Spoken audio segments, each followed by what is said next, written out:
I've now been joined by a former advisor to a former president, Goodluck Jonathan, on media and publicity. Dr. Reuben Abati joins us also on the program. Thank you so much, Dr. Abati. Thank you. When you hear the word burden, I mean, budgeting is one big matter for a president. So when you hear the issue of padding in the budget, and when the National Assembly says, look, this is a wishy-washy job, what does that imply? Well, I've listened very carefully to Itayanang, and I would just like to add a number of footnotes to some of the things he has said. The first thing is that budget padding is a serious matter because it's something that borders on an attempt to commit a crime, an intent to steal, you know, and that's why perhaps it's become a very serious matter for public discourse.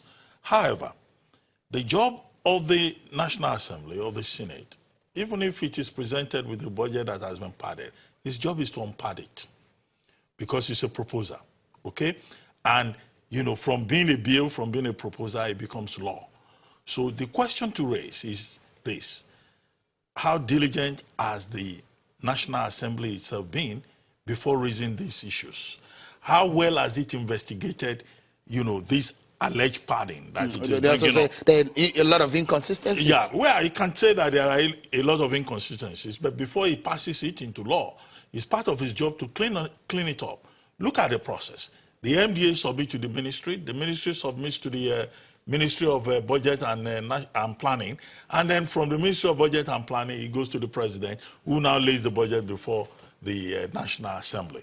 But I have seen in what we have read in the last 48 hours an attempt to demonize persons, to demonize in particular the Ministry of Power and to call Fashola names.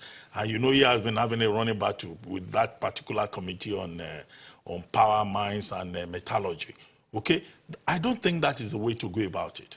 What Nigerians expect is a thorough budgeting process.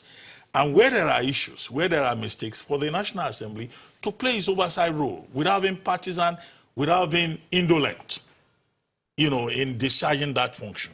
So if there are issues, let them clean it up.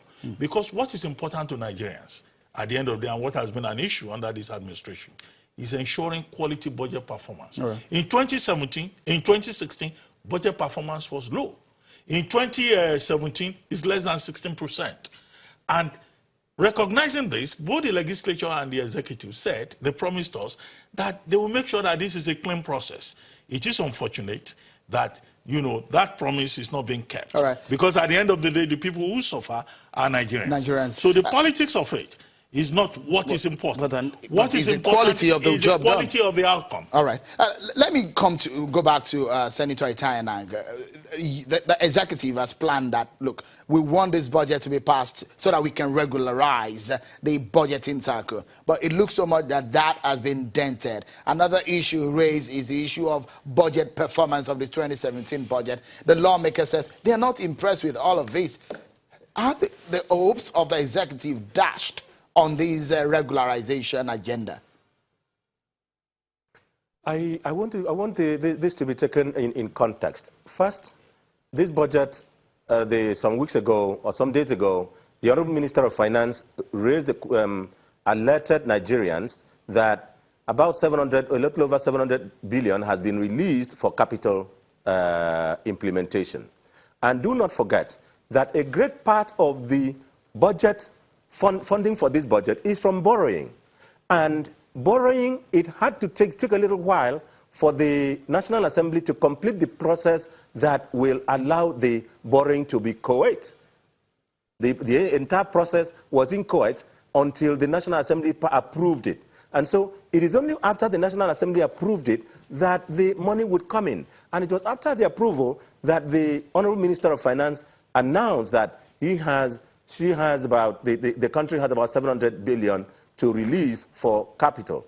After when the question arose on the Senate, I am in touch with the Minister of Finance. I've had a meet with the Minister of Finance. We've discussed and I assured that the money is being cash backed and that the different MDAs are going to have it to implement the budget. So the question of implementation was tied to approval of the budget, approval of the loan package.